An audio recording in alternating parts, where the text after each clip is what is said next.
ভুট্টার জমির পাশের মাঠ থেকে গলার নলি কাটা এক মহিলার মৃতদেহ উদ্ধারের ঘটনায় চাঞ্চল্য ছড়ালো এলাকায়।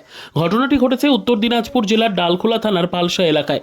স্থানীয় সূত্রে জানা গিয়েছে, শনিবার সকালে জমিতে কাজ করতে গেলে ওই মহিলার মৃতদেহ দেখতে পায় স্থানীয়রা। মৃত ওই মহিলার নাম মীরা সিং, বাড়ি পালসা এলাকায় বলে জানা গিয়েছে। খবর জানাজানি হতেই এলাকার মানুষ সেখানে ভিড় জমাতে শুরু করে। খবর দেওয়া হয় ডালখোলা থানার পুলিশকে।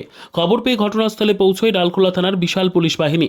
মৃতদেহ উদ্ধার করে ময়নাতদন্তের জন্য পাঠায় পুলিশ। তবে কী কারণে কে বা কারা ওই মহিলাকে খুন করলো তা এখনও জানা যায়নি। ঘটনার তদন্ত শুরু করেছে ডালখোলা থানার পুলিশ। কি ভাই? ফারুক আব্দুল্লাহ।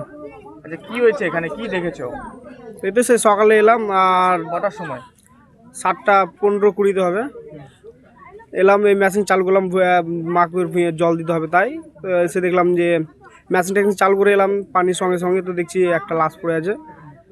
মেশিনটা বন্ধ করলাম, দিয়ে বাড়িতে খবর দিলাম, বাবাকে খবর দিলাম, বাবারা আসলো। আচ্ছা, এটা কোন মাঠ? এটা হয়ে যাবে পালসা শেষ দিকে, একদম মাঠে, একদম কোন থানা পড়ে এটা? ডালখোলা পড়ে। ব্যুরো রিপোর্ট, উত্তর বাংলা সংবাদ।